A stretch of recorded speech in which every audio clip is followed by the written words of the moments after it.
یہ ہے قرآن میں مہارت کا سفر سیریز کا تیسرا سیشن۔ اب تک ہم قرآن کی مد کی دو مہارتوں پر بات کر چکے ہیں، مد طبیعی اور مد متصل اور مد منفصل، اور آج ہم مد کی ایک اور مہارت کے بارے میں بات کریں گے جو ان دونوں اقسام مد کے ساتھ گہرا تعلق رکھتی ہے۔ آج کا موضوع ہے مد الصلہ۔ تو آئیے آغاز کرتے ہیں۔ سب سے پہلے یہ جان لیتے ہیں کہ مد الصلہ حقیقت میں کیا ہے۔ اس کی سب سے آسان تعریف یہ ہے کہ یہ مد صرف دو الفاظ کے درمیان آتی ہے، یعنی یہ نہ تو پہلے لفظ کا حصہ ہوتی ہے اور نہ ہی دوسرے لفظ کا۔ یہ صرف اس وقت ظاہر ہوتی ہے جب آپ دونوں الفاظ کو ملا کر پڑھتے ہیں۔ دوسرے الفاظ میں اگر آپ پہلے لفظ پر رک جائیں اور پھر اگلا لفظ الگ سے شروع کریں تو کوئی مد نہیں ہوگی۔ تو پھر یہ کیسی نظر آتی ہے؟ مد صلہ کی صرف دو علامتیں ہیں، او اور ای۔ یہ علامتیں آپ کے لیے جانی پہچانی ہونی چاہیے کیونکہ ہم انہیں مد طبیعی کے ساتھ پہلے ہی دیکھ چکے ہیں، لیکن اس بار یہ کسی لفظ کے اندر نہیں ہوں گی بلکہ صرف دو الفاظ کے درمیان ظاہر ہوں گی۔ یہ مد طبیعی کی طرح ہے جو ہمیشہ دو حرکات تک کھینچی جاتی ہے، یعنی ایک مد وہ ہے جو لفظ کے اندر آتی ہے اور اسے مد طبیعی کہا جاتا ہے، اور دوسری مد وہ ہے جو صرف دو الفاظ کے بیچ میں آتی ہے اور اسی وقت پڑھی جاتی ہے جب آپ دونوں الفاظ کو ملا کر پڑھتے ہیں یا تلاوت جاری رکھتے ہیں، اور جب مد صلہ آئے تو اسے دو حرکات کے لیے بڑھایا جاتا ہے۔ اب کچھ مثالیں دیکھتے ہیں تاکہ آپ کو اس کا اثر واضح طور پر سنائی دے۔ میں دو مثالوں سے شروع کروں گا، ایک میں مد صلہ ہوگی اور دوسری میں نہیں۔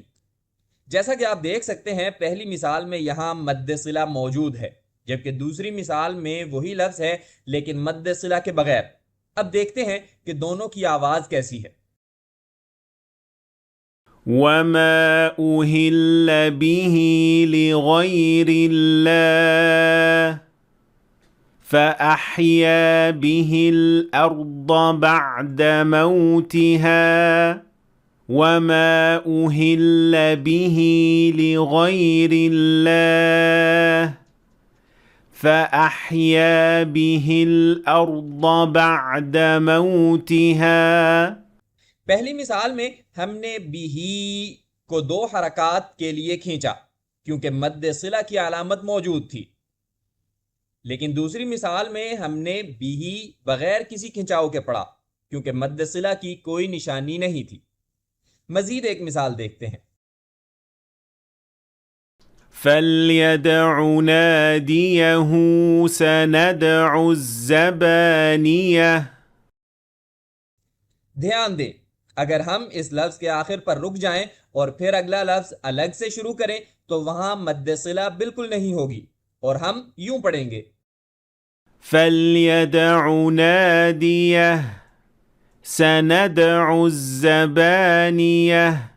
تو اس طرح جب آپ پہلے لفظ پر رک جائیں اور اگلے کو الگ سے پڑھیں تو مد صلہ نہیں آتی۔ یہ صرف اسی وقت آتی ہے جب آپ دونوں الفاظ کو ملا کر پڑھتے ہیں۔ عام طور پر مد صلہ کو دو حرکات تک کھینچا جاتا ہے، البتہ اگر اگلے لفظ کا پہلا حرف حمزہ ہو تو اس کے اوپر یہ علامت آ جائے گی۔ یہ علامت آپ کو یہ اختیار دیتی ہے کہ آپ اسے چار حرکات تک کھینچ سکتے ہیں، بالکل مد منفصل کی طرح۔ إذ قال له ربه أسلم۔ اس مثال میں آپ دیکھ سکتے ہیں کہ دو مد صلہ پے در پے آئی ہیں۔ پہلی بالکل عام مد صلہ ہے جو دو حرکات تک کھینچی جائے گی، لیکن دوسری پر مد کی علامت ہے کیونکہ اگلا لفظ حمزہ سے شروع ہو رہا ہے، اس لیے آپ کے پاس اختیار ہے کہ چاہیں تو کھینچیں اور چاہیں تو نہ کھینچیں۔ اگر آپ اسے نہ کھینچنے کا انتخاب کریں تو یوں آواز آئے گی۔ إذ قال له ربه أسلم۔ ایک اور مثال۔ أو به أذى من رأسه ففدية۔ اور بغیر کھینچے آپ یوں پڑھیں گے۔ أو به أذى من رأسه ففدية۔ تو مد صلہ ایک ایسی مد ہے جو صرف دو الفاظ کے درمیان آتی ہے عام طور پر اسے 2 حرکات تک کھینچا جاتا ہے، بالکل مد طبیعی کی طرح، اور اگر اس کے بعد آنے والا لفظ حمزہ سے شروع ہو تو پھر آپ کے پاس اختیار ہے کہ اسے 4 حرکات تک بڑھائیں۔ اب وقت ہے آج کے سبق کی تلاوت کا۔ ہم سورہ بقرہ سے پڑھیں گے۔ آپ دیکھیں گے کہ مد صلہ کو مختلف رنگ سے نمایاں کیا جائے گا، اور آخر میں یہ نمایاں نہیں ہوگا تاکہ آپ خود آزما سکیں اور آج کے اصولوں کو اپنی قرات پر لاگو کر سکیں۔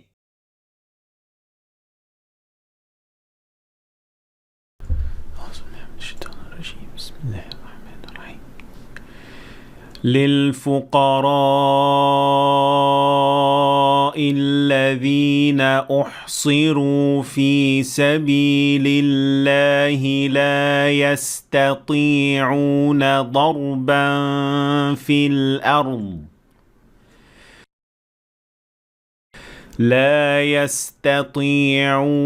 ضربا في الأرض يحسبهم الجاهل أغنياء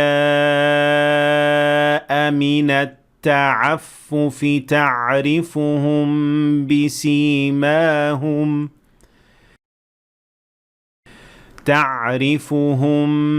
بسيماهم لا يسألون الناس إلحافا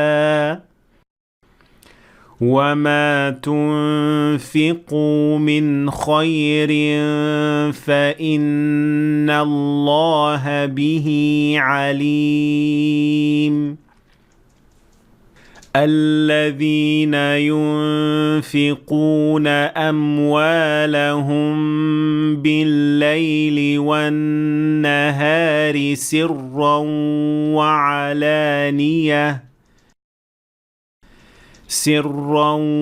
وعلانية فلهم أجرهم عند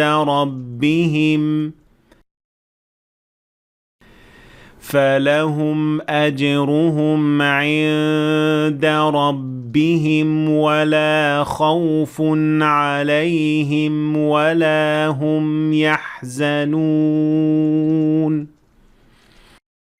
الذين يأكلون الربا لا يقومون إلا كما يقوم الذي يتخبطه الشيطان من المس،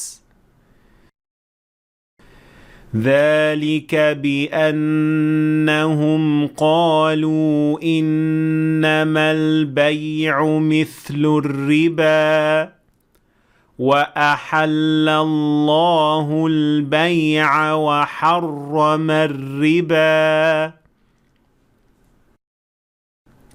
فمن جاءه موعظة من ربه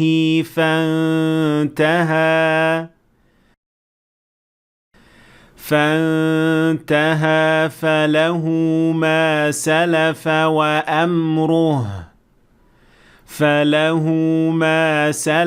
وأمره إلى الله، ومن عاد فأولئك أصحاب النار هم فيها خالدون. يمحق الله الربا ويربي الصدقات والله لا يحب كل كفار أثيم. إن الذين آمنوا وعملوا الصالحات وأقاموا الصلاة وآتوا الزكاة لهم أجرهم عند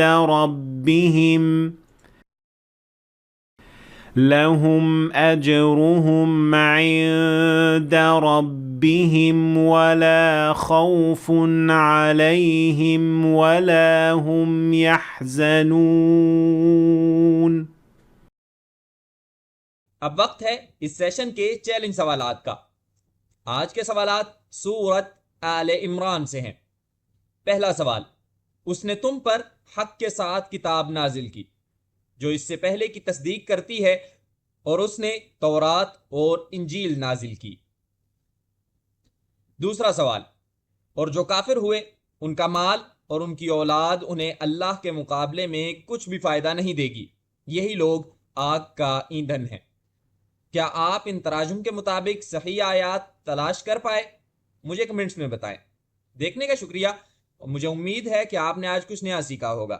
اگر سیکھا ہے تو ویڈیو کو لائک اور شیئر کریں تاکہ دوسرے بھی فائدہ اٹھا سکیں، اور اگر آپ مزید ایسی ویڈیوز دیکھنا چاہتے ہیں تو ہمارے چینل کو ضرور سبسکرائب کریں، اور انشاءاللہ ملاقات ہوگی سیشن نمبر 4 میں۔